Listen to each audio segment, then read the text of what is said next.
left my glasses at Ink and Ivy. I'm so upset. And they are not there. I called. I know. I was like, oh my God, how did I do that? Left them right on the table. Yeah, that's not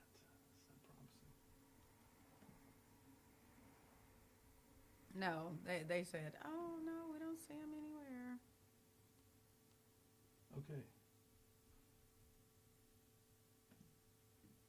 All right. Let's start a couple things. I'll start this Oh, off on Lord. camera. We are good to go. You're on my good side. You're on my good side. I'm gonna have to be leaning like this. They were like, why is she like this? Hello. You know something? I'm not. Let's get those headphones on. All right. Some of the things that people concern themselves with. Hey, you know what? Somebody might be recording this and saying, "Oh, let me take a picture of the screen." Yeah, I'm sure. Let me check one other thing just to make sure we're good to go. But right. I think we're actually streaming live now. All right. Um,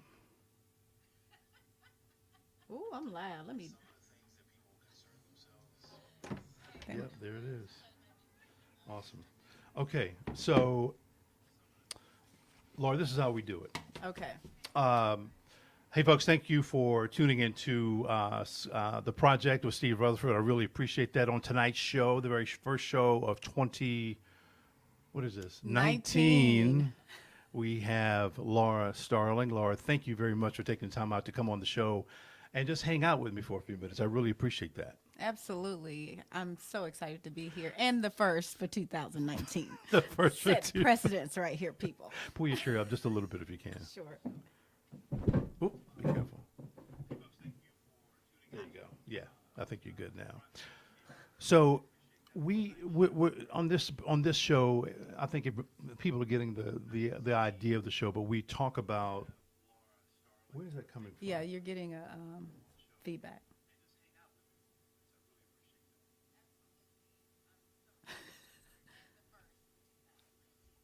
Oh, there we go.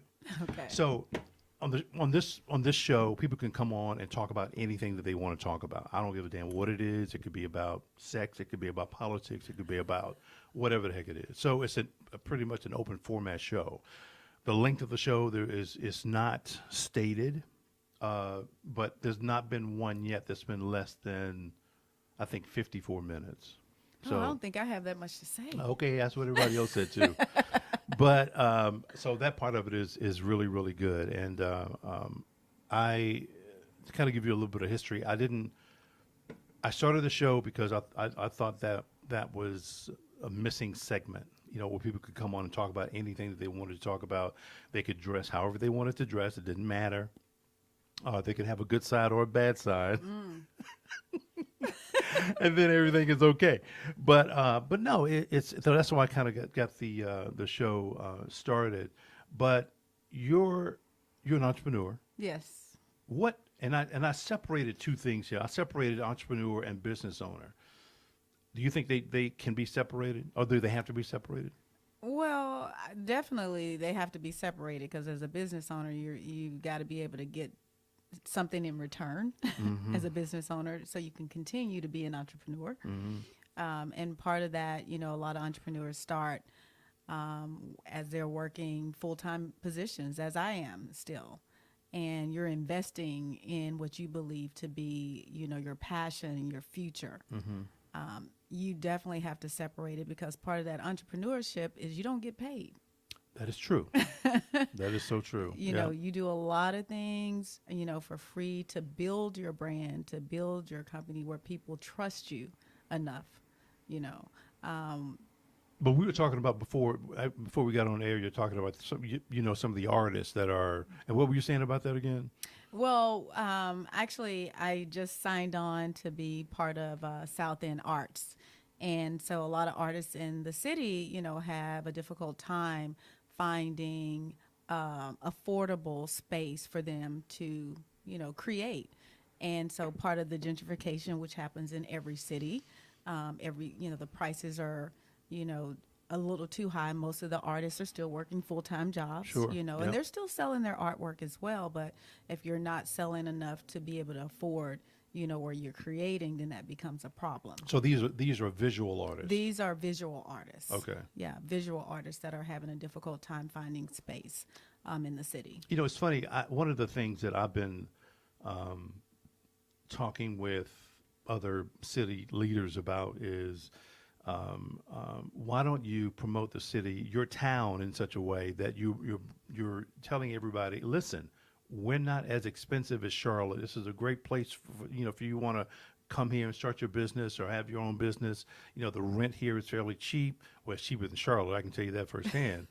But I don't know that they're really promoting themselves in such a way that people know about it. Don't get me wrong. Sometimes it can be a hump to drive to Concord or drive to Gastonia or drive to, but at the end of the day, you're not paying the prices that you would see in Charlotte, and Right, you can still be as absolutely. creative. So Absolutely. And I mean, you find like a lot of artists, I mean, whether it's performance artists, whether it's musicians, they have to go outside of the city to find places, you know, to create or to perform.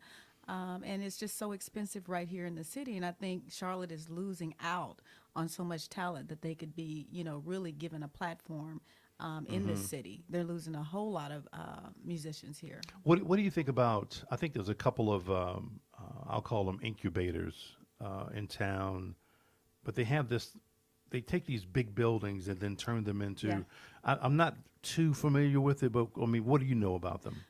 Well, I know about one building. I think it's called C3, and there's a lot of artists there. They share space. The space is very tiny for each artist. It's a great place, you know, for them, affordable place for them to go and create. However, the spaces are very small, and it's still kind of expensive for the space, the square footage that they're getting. Right.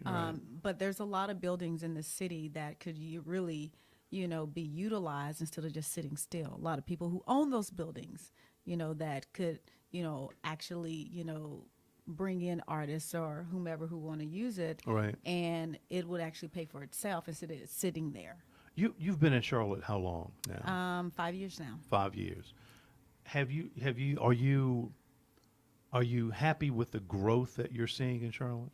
You know what? People ask me that all the time. You know, when I came here from Dallas, and you know, I could feel the growth. A lot of people, if you've been here all this time, you're just like, it's just a bunch of people That's true. coming. There's a bunch of buildings, but there's so much that Charlotte has to offer. Even surrounding cities, you know, all of these buildings that are going up in condos, they're not just going up because people aren't coming. They're going up because people are coming. And people are here. And people are here. The only issue is affordable housing for the people who have already been here. Yeah. Okay, yeah. that's going to be the issue. But Charlotte is definitely growing at a very fast pace. And people tend to say, you know, Charlotte's going to be the next Atlanta. I don't believe that to be so. I don't either. No, I think Charlotte is going to be more metropolitan, maybe, you know, second, third, fourth to New York. And then eventually in the next 10 years, you know, exceed that. Do you see things now that's kind of pushing it in that direction? It's a lot of things that are pushing the financial district, of course, here. We have trading at Wells Fargo that's happening. You know, you have a lot of IT people coming here.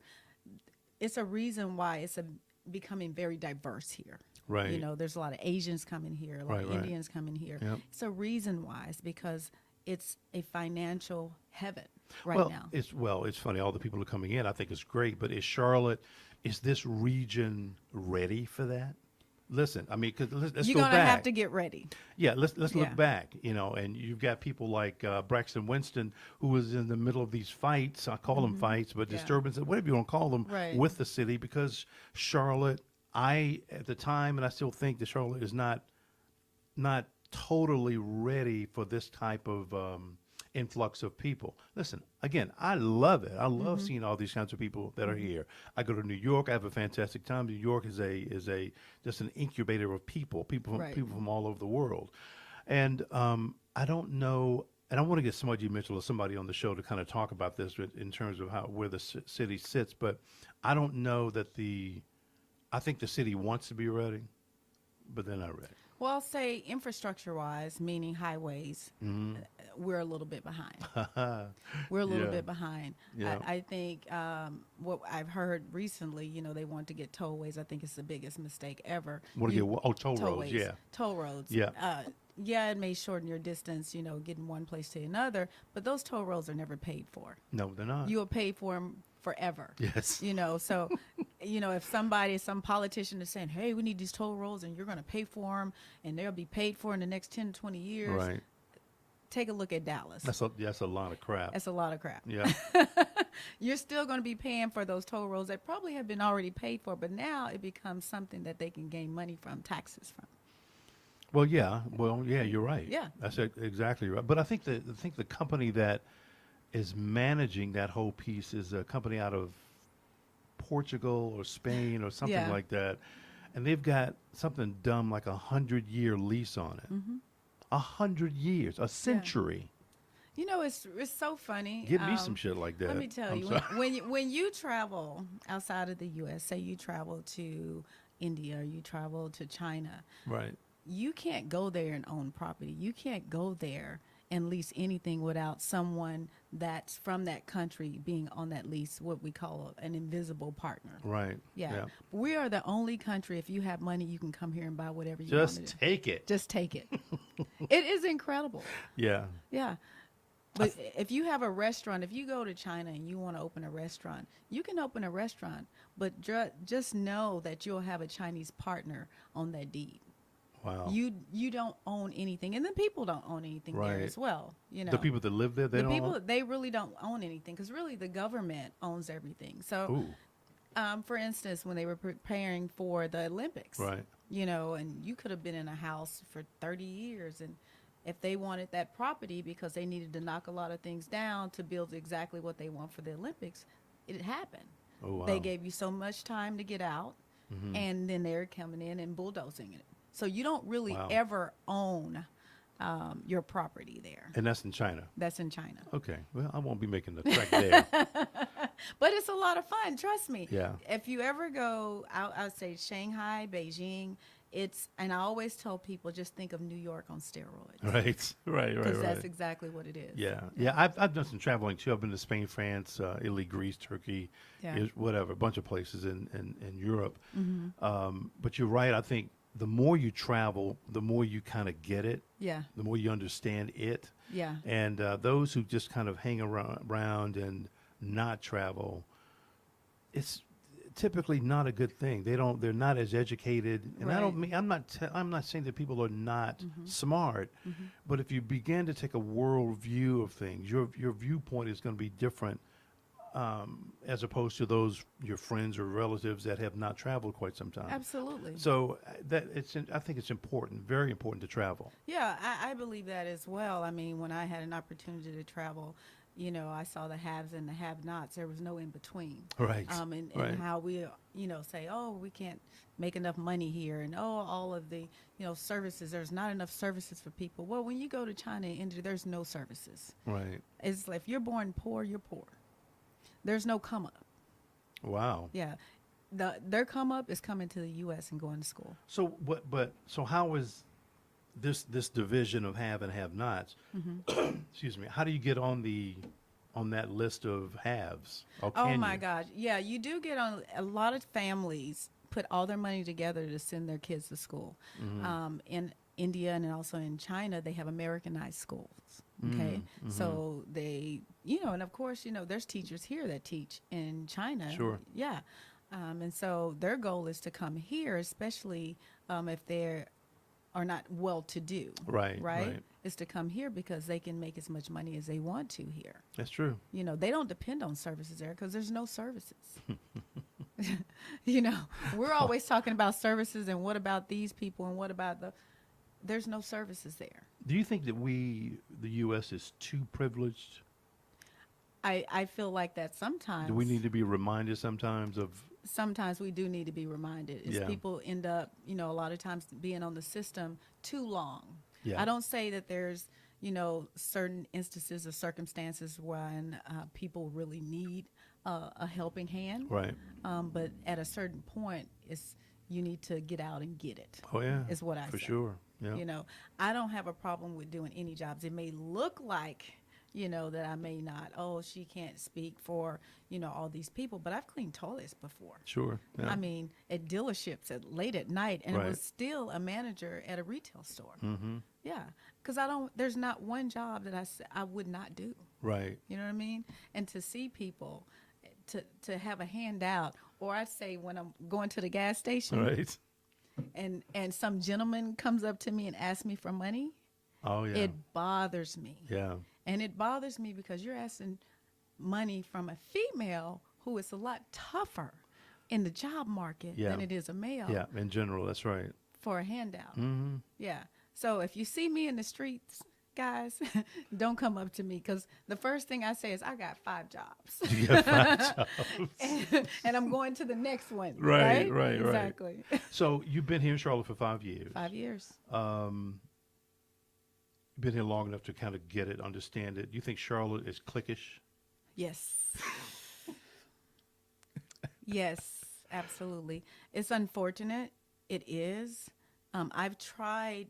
What I've done is because I'm so used to being around a lot of different types of people Right. coming from Dallas, is I try to ensure that I am touching all sides, and I make it my point to do that. Right. But it is, I would say, very cliquish. You don't get invited to all the fancy things Right. in the city, and it's okay. Yeah. Because I Yeah. live through people's pictures, you guys. So thank you for putting it on I Facebook. live through your pictures. That's I right. live through your pictures. Yeah. I don't have to be there, but I feel like I am there. Right. Yeah. Right. Wow. Yeah. I think it's. I was in and out of Charlotte for 20 years, and so I saw a lot of the growth. When I got an opportunity to come back and live here, that's when I really began to realize how cliquish it was. Yeah. And funny thing, I mean, a lot of it depended on skin color, Yeah, it's still light relevant. skin, dark skin. It's I mean, relevant. I'm like, that shit is so old, but a lot of people still kind of go for that kind of a thing. And Yeah. I'm like, you got to be freaking crazy. And it's status as well. It's financial status. You know, it's you know, what job do you work? You know, Oh yeah, for sure. yeah. Arts is the same way. Yeah. You know, if you're in the arts, there's a snob crowd in the arts. There's a snob crowd. What I say in the fashion industry as well. We have a fashion industry here in Charlotte. Oh yeah, it's a huge fashion industry. Really? There's probably a fashion show every week here in Charlotte. But you don't mean a for real fashion show. No, actually, a fashion show, because a fashion show does not have to be this huge, you know, orchestrated event. Right. A fashion show could be still modeling, but the right people in the room that makes a difference in that fashion show. Is it like a trunk show? No, it's not quite like a trunk show. Okay. Yeah, because there's designers all throughout, oh my God, all throughout the Carolinas that are really doing some amazing things that are part of shows every week, every Really? month. Absolutely. Wow, that's new to me. I had no idea. It's amazing. All the events and all the fashion shows that are here. A designer, I can't think of her name right now, and it'll come to me a little bit later. But she won like the fashion design event that was in Charleston. Oh, really? And designers, you think, oh, Charleston, that's South Carolina, but designers came from all across the country to compete in that, and she won. She's right here in North Carolina. Wow. Yeah. So it's a huge fashion industry. Greensboro has a lot going on there as well. You say Greensboro? Yeah. Yeah, I mean, I'm sorry. I just never would have. I'm thinking about the typical places. You know, in New York, you got L.A., you got Yeah. Houston, you got Chicago. I'm glad to hear it. Don't get me wrong. I mean, I think it's extremely important. My wife, for instance, she's working on a swimwear line. Oh, nice. So she does that, and I guess it'll be out in February, March, or something like that. But I just didn't know about the fashion community here in Charlotte. It's huge. Level 21 magazine. I don't know if you know I'm Tempest. familiar. Mm-hmm. Okay, so of course she's pushing that fashion industry as well. She's having the very first fashion awards event this year. Oh, wow. Here in the Carolinas, Wow. in Charlotte. Yeah, it's huge. And it's really important. You know, you hear about the artists and the entertainers and stuff like that. but it's the time. Everybody knows it's the time. Sure. Yeah. Sure.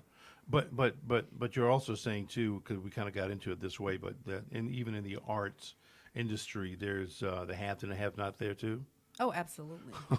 Are you kidding? Absolutely. The ones that have funding and the ones that don't. The ones that are not sure if they're going to be there next year or the next 6 months, or come out with a line and then they can't even make it, Yeah. for, the people. And I say with designers, one thing designers need to always know is that, okay, it's great to go and feature your work in New York. Sure. But the business side of it is, if I am Macy's, for instance, and I like a particular dress that, you created on the runway, Right. I'm a buyer. Mm-hmm. I need 300 of those. Can you make those? Well, yeah, it's about scalability. I mean, It's can about you scalability. scale? And typically they cannot. They cannot. Right. So now you're just going to New York to just show something that you really can't afford to create Yeah. for any big box stores anyways. But a large part of that though is about educating people. Right. And if they don't know about, some entrepreneurs have never heard the word scaling. Right. They don't know what the heck that means. And even I think in any business, you get to the point where you're going to have to provide more services, more of the same services. And the question becomes, are you able to do that to a wide audience? And a lot of times, entrepreneurs will say, well, sure, I can do that. But at the end of the day, they're providing those services for about 40, 50 people.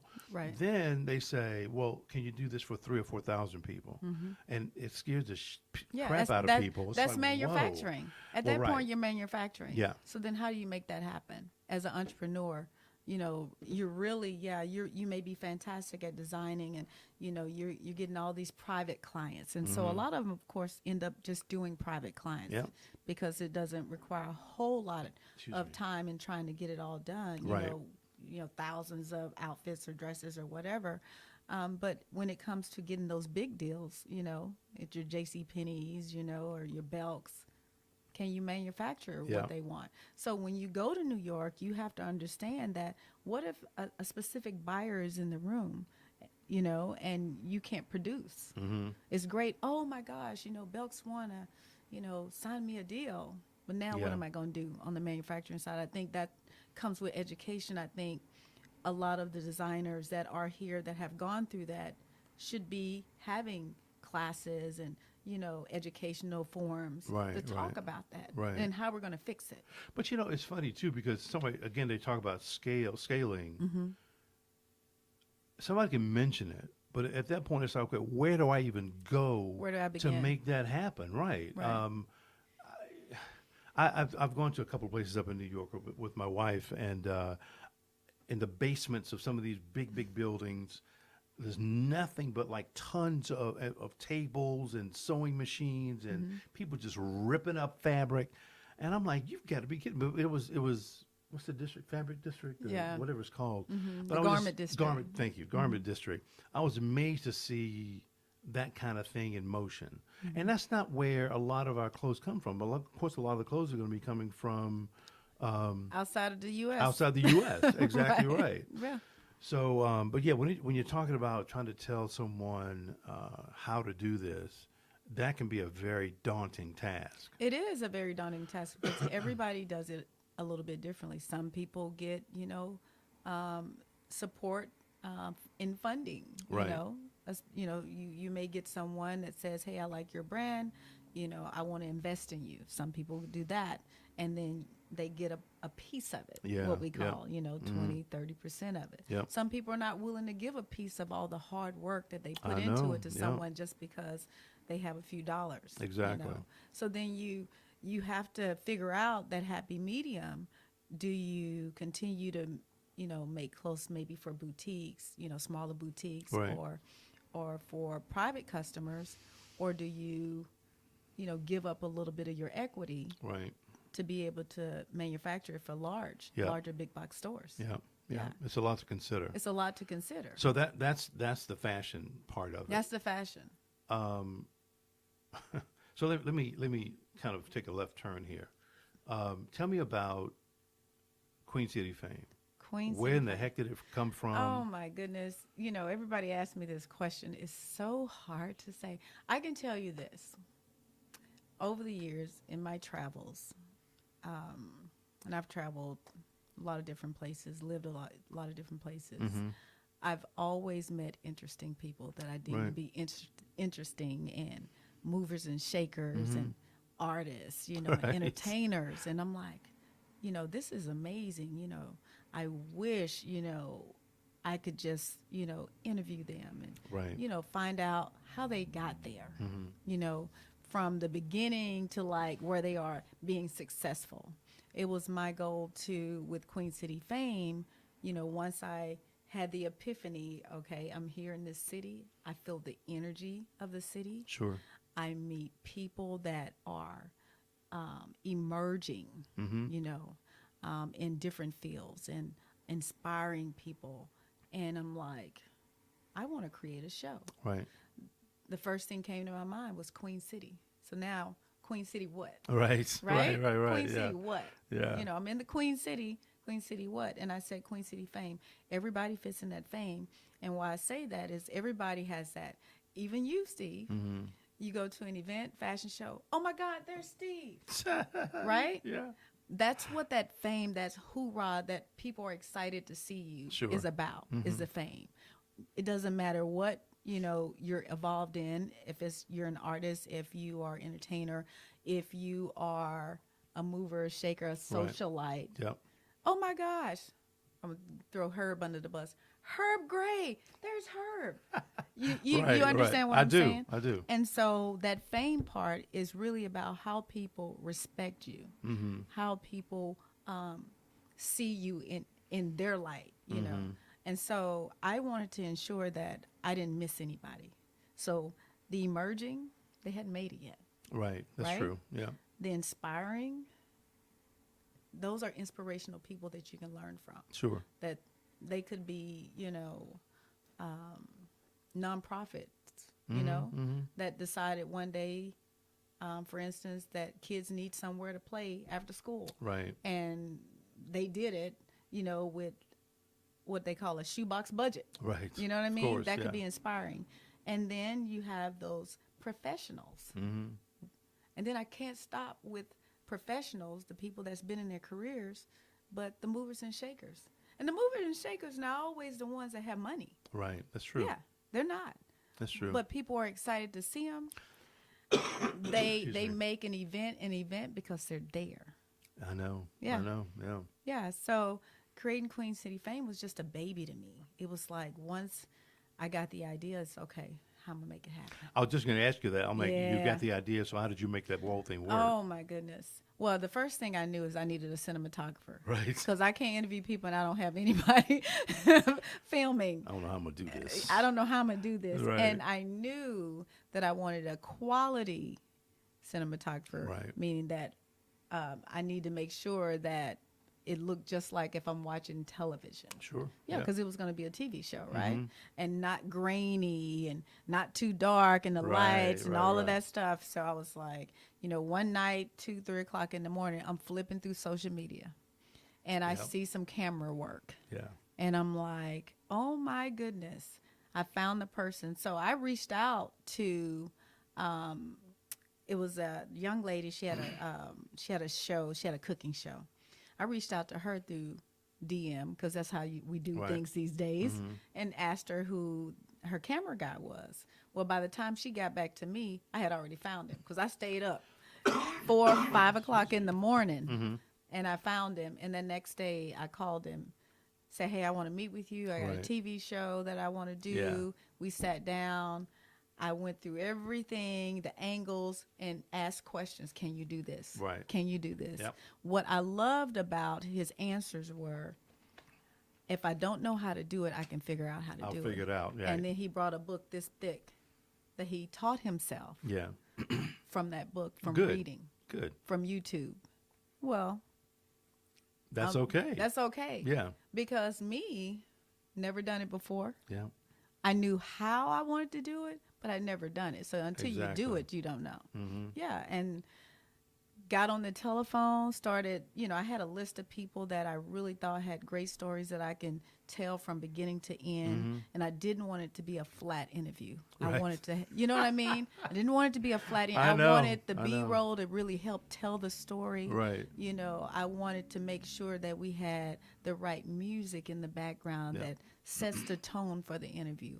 It was super important. I always said that I'm the Oprah Winfrey. I wanted the Oprah Winfrey 2020 interview. Okay? Yeah. That's yeah. what the interview I wanted. It didn't have to be, just scripted all the way, Exactly. It just, I needed it to flow. However, what I did know is I wanted people to be relaxed. So I always send them the questions in advance and let them know what we wanted to film. Right. So, because the B-roll would be completely different from us sitting down. Oh, sure. Yeah, Absolutely. So when we got there, they were prepared. It's one thing to interview someone and then you come out, you've done your research on them, right? But they're not expecting that question. Right. Right. And so when that question comes, it's like, okay, how do I want to answer this? And you never want them leaving wondering or saying, I should have answered this way. Yeah. You never want them leaving that. And so starting it, creating it, of course, costs money. Oh, yeah, of course. So just like I said, I got 5 jobs, okay? Right. Real talk, people, 5 jobs. But I knew that it was going to take, a lot of work and a lot of investment on my part to make it happen. Yeah, a lot of time. And a lot of time. Many nights staying up late, researching people, scheduling dates to interview, following up with the interview questions so they can be prepared, social media, because that's so important. Oh, sure. The social media part of it is promoting that you're going to interview these people. Then promoting after that, snippets so people are excited about it. Required a lot of work. But I loved every moment of it as it developed. Good. Loved every moment. And there was times now that I didn't know how I was going to pay my cinematographer. There was times that I was like, okay, Jay. But when you go on this thing together like that, they get it. They understand that. Right. But no, I know exactly what you're talking about, though. Absolutely. It's times that I'm like, okay, I'm going to get you. Give me a month. I'm going to get you, And so he understood that, of course, we're not having those issues now, but because of planning. See, I waited. This is a learning lesson for me, is I waited until we did the whole season, the first season, then paid. So that was a big check. Right, yeah. Versus paying as you go. As we go. Yeah. Big mistake. Didn't do it this season. Yeah. So I was really more relaxed this season. Yeah. But just really enjoying meeting the people and actually connecting the dots with people. I've met so many different people that I could connect on either spectrum. So it's like, not only am I interviewing these people, but I'm making partnerships. Sure. And it doesn't cost anything. No. I hate that when people, they don't want to refer people or, hey, you need to talk to this person. They want to get paid for that. I need to start a service, not me. It's like, information is free. If I have the information, you got the information. Right. Exactly. If I learned something that, I want to keep you from having that same issue. Right. Like, for instance, I'll give you one, when I started my business, it was a talent agency, Bridge Talent Group, which is mostly models and bartenders, and they would do services for different events and stuff. And I was at the bank opening my account, and they asked me if I wanted a credit card machine, and I said yes. Why did I say yes? Because that credit card machine is a lease. Yeah. Which is about $3,500. Yeah. And I never used it. Yeah. So if I can ever tell anybody, when you go to the bank and they say you want that credit card machine, just say no. No. Yeah. Because you can use Square or you whatever. You can use Square, which is free. Yeah. I didn't know. I didn't have that information. Yeah. I mean, PayPal. People use PayPal. Exactly. Yeah. Oh, my gosh. If I'd have known that, saved me so much money. So I tell people, anytime you start a business, when they ask you that, say, absolutely not. Thank you very much. Keep that for yourself. Yeah, keep that for yourself. So talk to me a little bit, though, about, you're producing these, developing these shows. Did you know early on where you wanted them to go, and how did the, see if I say this right, the on-channel thing happen? Oh my goodness, how did that? Nothing but God. I'll say that. Let me tell you something about social media. You'd be surprised who's watching. Who's watching? Yeah. On social media. Yeah. And literally, that's really how the on-channel happened. This person, I was just having a conversation with, about a show I wanted to create. It was just at the very early stages, Sure. not even pitching, not even having a clue. Yeah. I was, pitching. I'm just talking, out loud late at night. This is what I want to do. This is why I want to do it. These are the stories I want to tell. This is how I want to tell it. And I want to make sure that everybody that watches any of the interviews can gain something from it, Right. can learn something. And so while I was talking to that person, they said, "Oh, really? Well, I just want to let you know I'm starting a channel." Okay. And I said, "Oh, are you now?" Right. It's like, yeah, I didn't tell you that before. And this, he had been in TV and producing, films, independent films and stuff. I did know that. Sure. And back in the day, he was a manager for artists. And back in the day, I used to sing. We didn't know each other, but we knew some of the same people. Sure, so the it's circle. The circle, right? And so he said, if you decide to do it, you have a channel, you have a network. So Wow. most people, you just, you know what I mean? He's just saying that. Because people Right. do that all the time. They do. Yeah, they do. I knew that I had to create something quality. I knew it had to be good for him to take it on. You're not going to take on something that's going to make your channel look bad, at all. And so once he said that, I just took off running. Wow. Because my whole thing is maybe not that channel, maybe another channel. Sure. This is something I wanted to do Yeah. anyways. So whether I was on that channel or another channel, it really didn't matter to me. I got it. But I got because you. that door had opened, I'm all about, paths. And someone says one thing and I listen to it and I think about it and I'm like, oh, Yeah. let me go through this door. Yeah. Oh, let me go through that door. And literally from that night, I started working on it. But had you already developed some of your episodes before that? No. Really? No. I was just talking out loud, just like when we're having a conversation, just like this, speaking out loud what I want to do, how I want to do it, the types of people I want to have on the show, Yeah. why I want to have them on the show. That's it. That's good. It. And I didn't want to leave anybody out. I didn't want to leave, visual artists out. I didn't want to leave models out. I didn't want to leave DJs out. Right. I didn't want to leave, inspiring people, but yet maybe they're not making a whole lot of money, Sure. but I can tell a story around them, right? I didn't want to leave,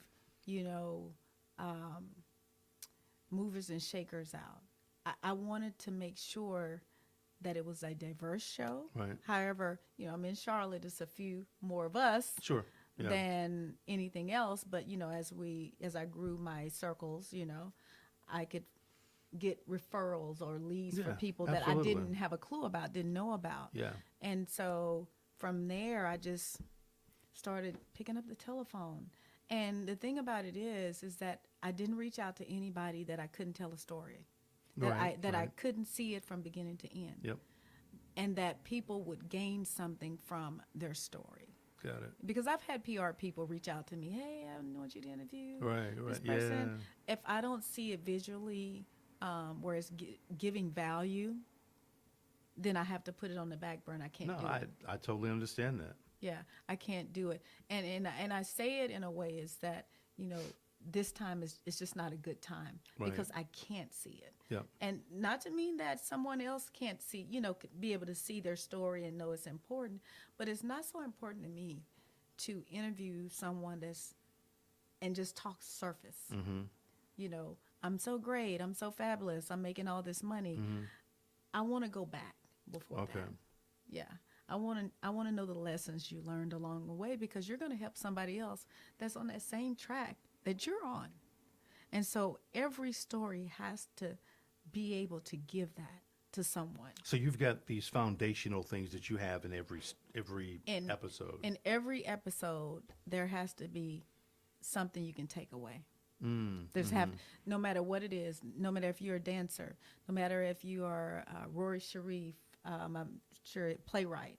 There has to be something that you take away from a show. Gotcha. Yeah. I don't want it to be meaningless. Right. You know what I mean? If Yeah. I don't gain anything from Yeah. it, then I know that the viewers are not going to gain anything from it as well. Yeah, no, you're absolutely right. I mean, it's when you're putting yourself out there like this, you know, you have to have content that is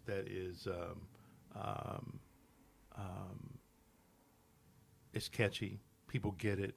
It's like, wow, I can identify with that person. I hear what they're saying. I see what they're saying. And again, if you don't have that, then it's a dead show. It's a dead show. Yeah. Absolutely. And, you know, the point is, you know, it's founded here, it's based here. However, you know, we get people coming in from outside of the city. And if they're here during the time, what I consider my filming time, because I try to stick to a schedule. Right. That's my goal, is to stick to a schedule where we film at a certain time for each season of the show. Sure. But if we do have anybody that are not from the city but just happen to be in the city at the time, then they may go in the show. They may That go makes in. sense. Yeah, absolutely. You know, we had was it? He's the like Bollywood #1 Bollywood DJ. Oh, really? DJ Lemon in the city. And it was just set up through a few of my friends that he was going to be in town, Right. the interview. And things can always go wrong. Sure. You know, it was supposed to be, you know, in NC Music Factory, and I forgot the location, but we couldn't film inside the location. So me, instead of me saying, pack my stuff up, all my Right. cameras, and go home, I said, we're going to do it right here on this bench over here. Exactly. And that's what we did. Yeah. Outside on the bench, set up lights, cameras, everything, and we made it happen. He jumped out of his car. He walked on up. How you doing? And we made it happen. And that's what you have to do, though. Yeah, you adjust. Yeah. I yeah. could have packed up and said, oh, well, thank you so much, DJ Lemon. You know, Right. no. Yeah, we can't do it here because they won't let us. They won't let us. Exactly. I could have easily have just, you know, folded up and just walked away. But I was like, he's here. He's from India, and I don't know exactly when I'll be able to have this opportunity again. And Exactly. and you have to seize your opportunities. Even when you're just like, you're like, why did this happen? I had to snap out of it real quick. Right. I told my cinematographer, because he started packing up. I said, wait a minute, we're not Yeah, packing hold up. on. Hold Yeah. on. Hold on. We're going to find somewhere to do this. And we did. Yeah. We made got it to happen. make this work. We had to make it work. But that's the entrepreneurial spirit. I mean, you've got you no to us never really means no. No, It just exactly. means, well, maybe not right now. Maybe not right now. Exactly. Because I'm going to come back at you. Exactly. You know, you have to just keep on doing. Don't get me wrong. There's been plenty of things that I've said that I've dropped off. I'm like, okay, fine. I've asked for this thing 1,000 times.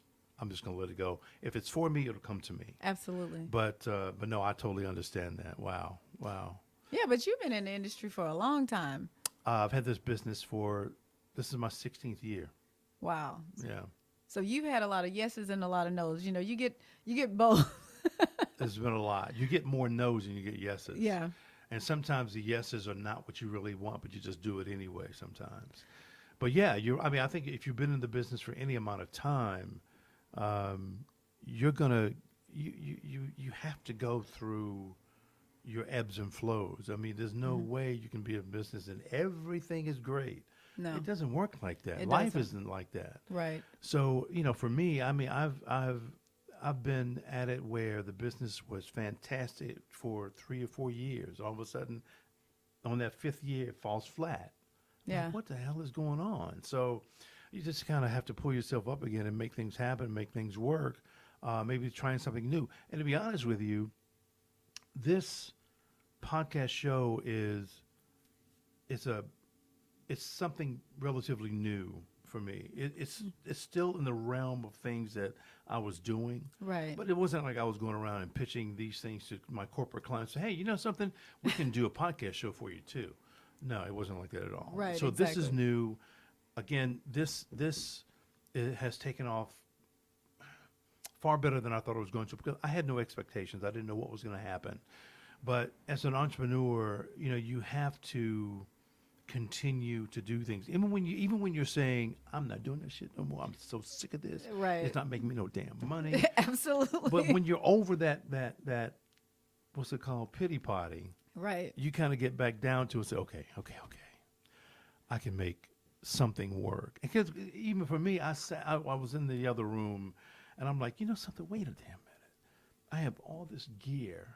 I got mics. Mm-hmm. Why don't I do a podcast? Because the very first thing was just audio podcast. I'm like, that's stupid. No, people want to see you. People want to see stuff. Absolutely. That lasted for about 30 seconds. right. But everything after that was straight video. And so, but yeah, again, I think a lot of times ideas come from desperation. Yeah.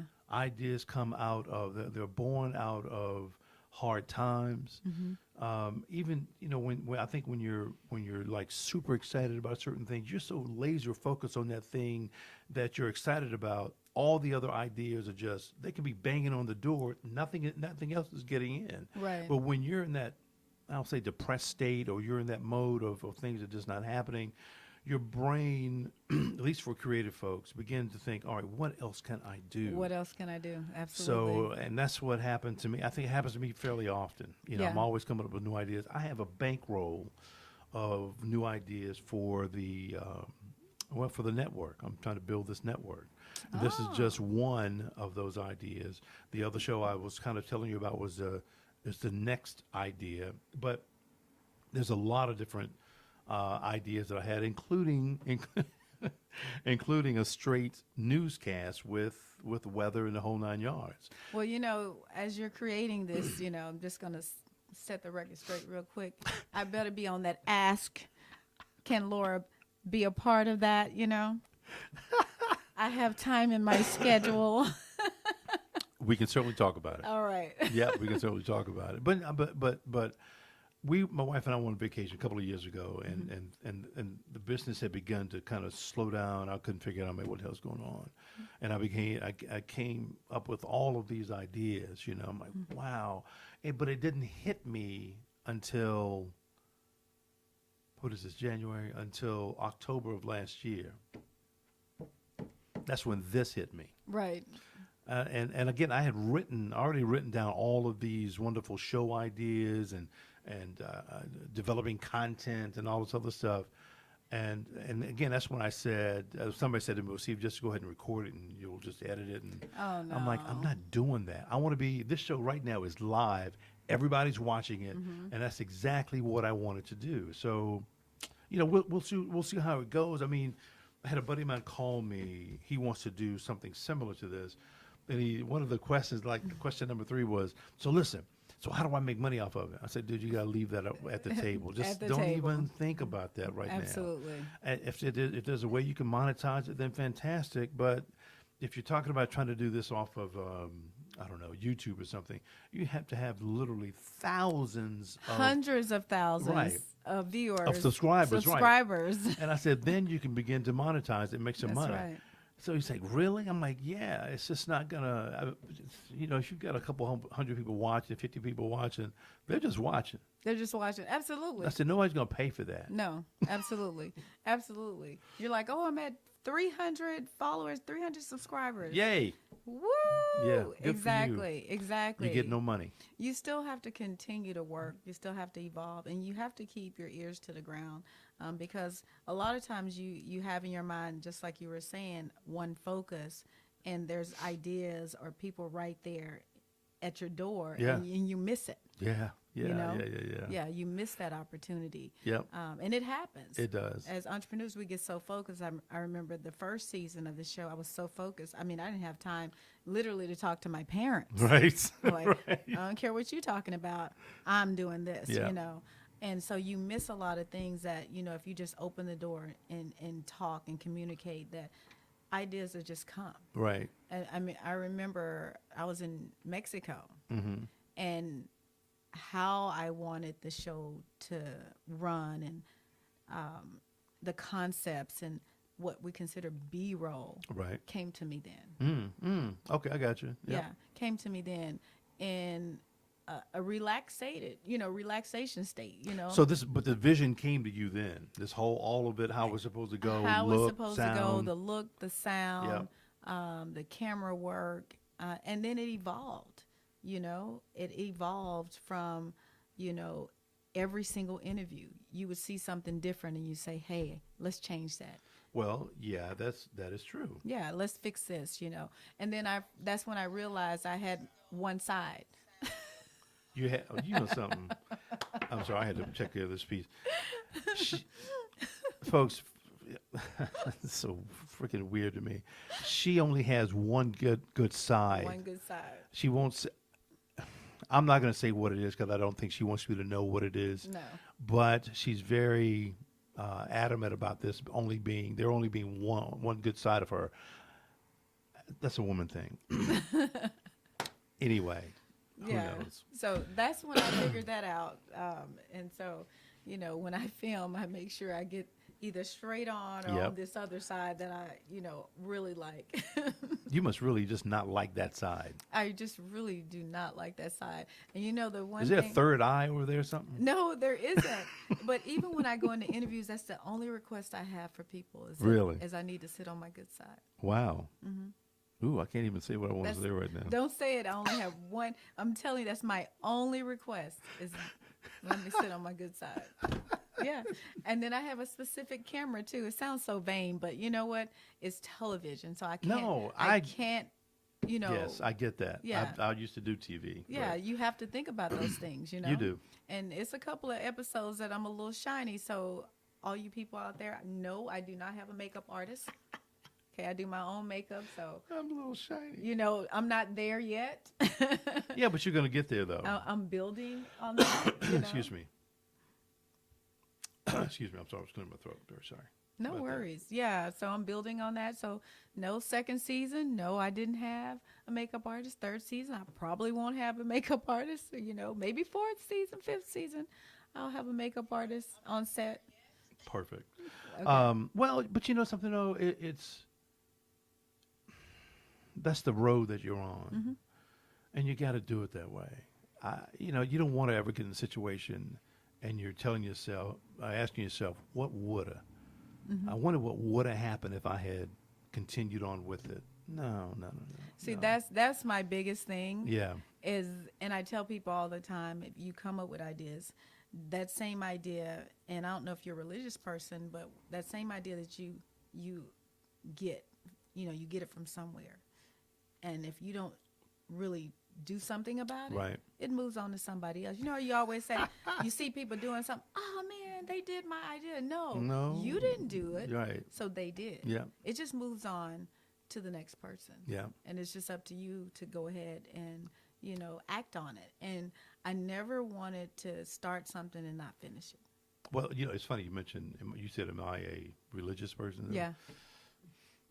Excuse me. I am a spiritual person. Right. I don't go to church. I go whenever I want or something like that. So it's been a few years.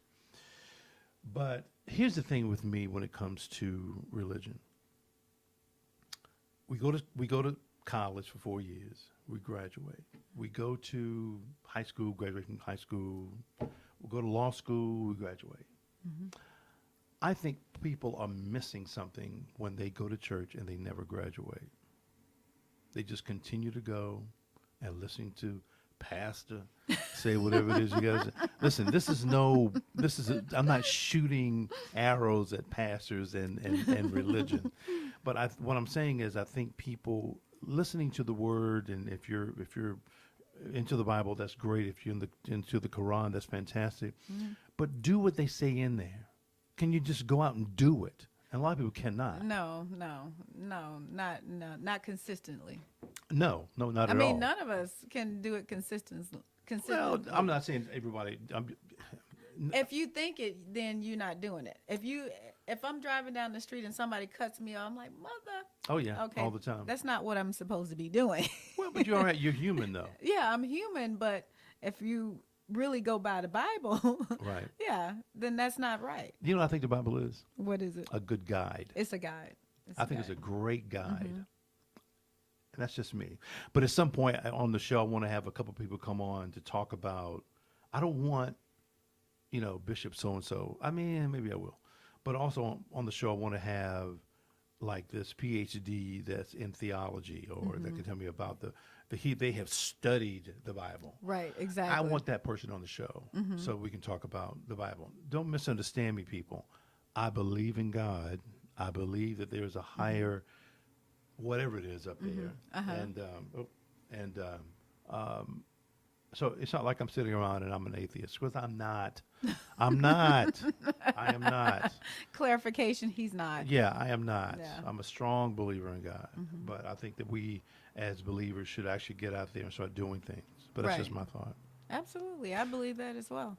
Tell me this, and we got to go and begin to wrap up, I guess, if you want to call this a wrap up. Okay. Your political views, what do you think about this political climate that we're in? Well, I think it's pretty good right now. I think it's great. We're not having to see all these tweets come in. But the tweets have stopped. Have y'all seen any tweets? Nobody's really talking about tweets anymore. Yeah. Right? It's like, did somebody take the tweeter from, From the commander and tweeter. from the commander and tweeter? Yep. Oh, my goodness. There's some great things happening. I want to touch on that, too, locally. Sure. It's a street that was renamed for the civil rights trailblazer, Josephine Boyd in Greensboro. Right. Yeah, she was part of desegregation. And she was the first African-American, I think, the first black to help desegregate school in Greensboro Senior High. Well, you know something? I think you said Josephine Boyd? Josephine Boyd. B-O-Y-D. Yeah. B-O-Y-D? I think that is my friend Larissa Thompson's aunt. Oh, nice. I think that's, You think? yeah, because her Larissa's got a company called Thompson and Boyd. Okay. She's from Greensboro. Right. I'm 99% sure that is her aunt or cousin, Family member, somebody. Right. Yeah, but I think that's fantastic. People fail to realize, and young people, and I say young people because if you're below 40, you're still young. That was just in 1957. Yeah. Like, we think that's so long ago. Yeah. It's not. Yeah, that was like 200 years ago. No, it was not. No, it was not. I mean, all these, all the hard work of, and everything that she went through and endured, being at an all-white school. Yeah. Name calling, eggs being thrown at her. I'm sure a number of other things that she endured for us to be where we are today. Yeah. When it comes to our school system. And then also Nancy Pelosi just won back the House, so Yep, she's she sure back. did. She's back in there. Yep, she's Speaker of the House now. She's Speaker of the House, which is amazing. Oh, and then one other thing, I don't want to miss this one. Yeah. Is Shawanza Goff. She's going to be the first black female floor director. Very first in the Democrat. Floor director. Floor director. So basically, she's there. I'm sure that's a big thing, but I've never heard of that before. Floor director. So basically, whatever goes to the floor that they're going to vote on, she's part of. Oh. Yeah. So that's how they do business. Right. Yeah. Right. So she'll be working closely with making sure those issues or whatever the Democrats are going to send to the floor for votes. Sure. Yeah. Yeah, It makes sense now that yeah. you're talking about it. Yeah. Exactly. That's huge. And there was also two Muslim women sworn in today too, if I'm not mistaken. But they had to use the joke was Vice President Pence had to use the Quran to swear them in. I'm like, yeah, but he was boiling on that one. But, right? Hey, it is what it is. Yeah. And what was it? The guy, Hakeem Jeffries, who spoke for Nancy Pelosi, and he used a quote for Nancy, "We're down with NDP." Right. Just like for the naughty, what's Sure. the 90s group, Yeah, Naughty by Nature, yeah. instead of him saying others people property. Sure. Yeah, OPP, yeah. He said NDP. They were like, okay. Hey, that's a way to convey it. That's not a bad thing. Absolutely. But so I think that we are in a overall. I still think that we're in a political uh, crazy house. I think it's changing. I think it is. I think as of today, things are going to begin to change, and we're It's going to gonna, begin to see it's some going to be things. shifting. Mueller, I believe, is going to come out with his report, and I think it's going to be scathing. I just think that, and listen, I'm a, I'm a, I've been a Democrat for a long, long time, but I'm on the edge of saying, screw this, I'm going to become a independent. I don't know, but there's plenty of Republicans who hate what's going on in Washington right now. Absolutely. Plenty of them. Right. Now, let me give you another stat. Did you know that there are more Democratic voters than there are Republican in general? No. So I don't know why in the hell we should we should almost always have a Democratic president, senators, whatever. But what it says is that we don't vote. That's exactly what it is. Yeah, Yeah. we don't vote. Yeah, I'd say a number, the numbers, when President Obama was, running for office, Right. and everybody was like, oh my God, I just got to go vote. They lost that fire after he was gone. They did. Yeah. The fire just fizzled. They're like, okay, we don't have anybody else. And so all of those young people, because majority of them are young, Yeah. didn't even go vote. Right. And then I think part of it too is they figured he's not going to win. There was a lot of that. It was a lot of that. Yeah. It's impossible. We know his background, his record. It didn't even matter. It was all about strategy. Sure was. Yeah, absolutely. Yeah. And hey, kudos for the strategy because I can see it on both sides. Right. Yeah, absolutely. It absolutely worked. You got all those people. He was able to get all those people that felt like, Latinos were taking their jobs. Yeah. Or they had these biases toward African Americans or Yep. anybody coming from outside of the country. He got them to go vote. Yeah, he did. Yeah. He did. And they never voted before Right. until then. Yeah. So, on his behalf and his strategy, it worked. It did. It worked. It did. But it also emboldened a lot of people. Yeah. I mean, oh my God, it's so I'm not going to get into that Right. too much right now, but and we can talk about that on a different show. But man, so many people think that they can just say and do whatever they want to do now. It is bizarre and crazy. Right. But listen, I've got on my list of things to talk about: the Me Too movement, Black Lives Matter. There's so much. And the funny thing is, see, you thought that we weren't going to be able to fill up an hour. Well, it's already been. It's been an hour? Yes. Okay, I talk too much. I'm not gonna say I that. talk Well, too I much. don't think you do. I may be a little opinionated, maybe. Well, maybe so. That's a good thing. Okay. That's a good thing. What is your opinion of the Me Too movement? I'm on the fence with that. And the reason why I say that is like for the women that it did happen to, that they were violated, absolutely, something should be happening. But then there are a lot of women that they weren't truly violated.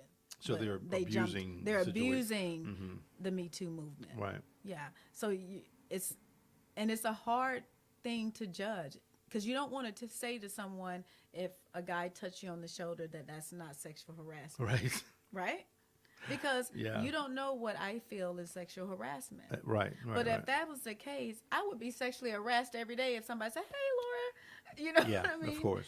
That's a different thing when you're touching someone on the hind or on the butt. Right. That's right. a whole different thing. It is, But yeah. some of it is a little farce to me. Gotcha. But I'm definitely for, I'm just on the fence, and I think it's a case by case basis and not lumping it all into one. One last, maybe not the last thing, but Okay.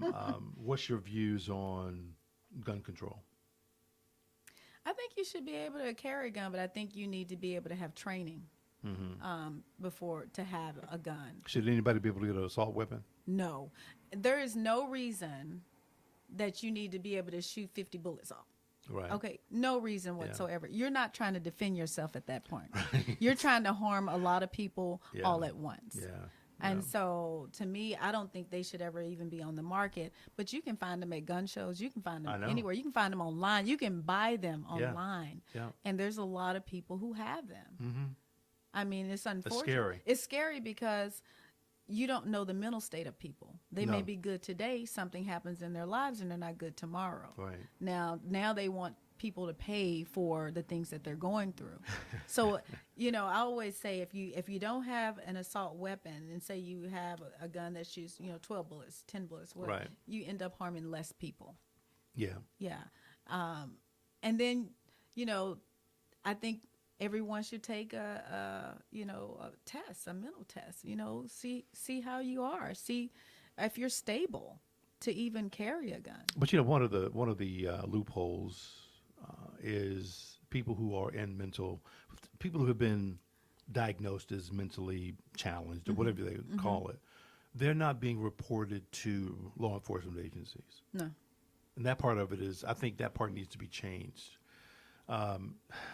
It's so funny. The guy that did the shooting, was it Paradise? I can't think. Where was it? Where was it? California. But anyway, he shot all these people and shot a police officer too. Mm-hmm. But he said, I think he tweeted while he took a break and tweeted that while I'm shooting all these people, I know that nothing is going to be done about it, or something to that degree. Yeah, absolutely. And I'm like, damn. Absolutely. Sad but true. It's very true. I mean, it depends. I would say it depends on the state that it's happening too, because some police officers, they would have shot him and been done with it. Right. Well, they all got there too late. Got there too late. Yeah, he shot himself, I think. Yeah, exactly. But the crazy thing about it is psychiatrists, they want to study these people. Like, it's got to be something mentally wrong in their brain why they'd want to shoot so many people. No, they could have just had a terrible day. They could have just got fired and thought, this is the end of the world for me. Right. And I always say there's a button for everyone. Oh, There is a button for every single person walking this earth that'll put us in that state. Yeah, that's true. Yeah. We can't all say that we're completely chemically balanced all the time. We're put together, because if somebody cuts us off, we're shouting profanities out the windows. That's just the start. Yeah. Yeah. Wow. And of course you've got the young girl, 7-year-old girl that was shot in, I think it was Texas. I don't think I knew about that one. She was the one. She was with her. It was a family. It was a mom and her 3 girls, I think. And somebody came by in a red truck and they started shooting and shot the mom in the arm. And they one of the bullets killed one of the little girls. That is just terrible. Yeah. So, anyway. Yeah. We're going to close it up. Laura, thank you. Thank you very, very much. I do appreciate you. Thank you for having me. Coming on the show, and I had a great time with you. Folks, thank you for watching. I really appreciate that. And but continue to watch, continue to share with everyone about the show. And next week we're going to have some other folks coming on the show. In fact, we have people coming on the show every Thursday this month, which is great. So, but again, thank you for watching, and just stay tuned. Thanks, folks. We'll see you later. Stop stream.